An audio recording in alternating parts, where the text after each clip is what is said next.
सुमेध मस्के, समृद्धी मराठी न्यूजमध्ये आपल्या सर्वांचं स्वागत। काल बच्चूभाऊ यांच्या समर्थात आपले मनोजदादा यांचे समर्थक पुष्पक देशमुख साहेब काल यांनी आंदोलन केलं आहे। सर, आपण काल आंदोलन केलं आहे, काय मागणी होती, काय सांगा सर? मागणी पूर्ण महाराष्ट्राला माहिती आहे बच्चूभाऊ काय कोणत्या कारणासाठी बसलेले। फक्त बच्चूभाऊची भूमिका मनोजदादाला मान्य आहे, पूर्ण या देशातल्या राज्यातल्या शेतकऱ्याला मान्य आहे।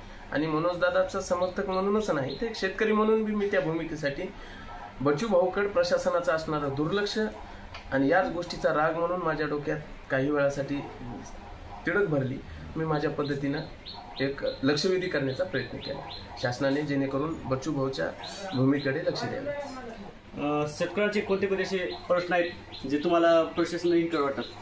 कोणते सांगायचे? 2014 पासून हे जे आज सत्तेत बसलेले लोक आहेत यानेच ते प्रश्न मांडलेले आहेत ना, वेगळं काय?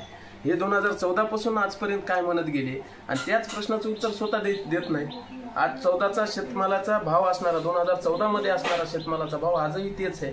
मग इतर बाबतीतल्या वस्तूचे दर आणि शेतमालाचे दर यातली तफावत बघा। कर्जमाफीच्या बाबतीत जरी तपासला, पण 2014 पासून आतापर्यंत जेवढ्या उद्योगपतीचं कर्ज माफ झाले ही टक्केवारी शेतकऱ्याच्या कर्जमाफीच्या, म्हणजे शेतकऱ्याची कर्जमाफी 10% सुद्धा नाही, 90% इतके उद्योगपतीचे कर्ज माफ झाले। आणि तुम्ही स्वतः म्हणलेत ना फडणवीस साहेब शेतकऱ्याचा सातबारा खोरा म्हणून, तुम्ही स्वतः बसलेले असताना ही वेळच काय येते? काल हातात तोंडाशी आलेला घास शेतकऱ्याचा निसर्गाने हिरावून घेतात, त्याबद्दल काय सांगा? 100% शेतकऱ्याच्या, म्हणजे कोरडवाहू शेतकऱ्याची तर दैना शेतमालाची झालीच, पण जे थोडे बहुत शेतमाल भिजणारे होते, म्हणजे केळी असेल, द्राक्ष असतील, काही जणांचे वेगवेगळे पिकं असतील, या वाऱ्याच्या तडाख्यामध्ये गेले। याचा काही विमा आहे की नाही? आणि शेतमालाच्या पीक विम्याच्याही बाबतीत हजार प्रश्न आहेत, म्हणजे कुठलाच शेतकरी राहिलेला नाही। म्हणजे बागायती शेतकरी संपलाय, कोरडवाहू शेतकरी संपलाय, शेतकऱ्याची म्हणजे वाताहत झालेली। आपल्या मार्फत या शासनाला प्रशासनाला काय आवाहन करणार?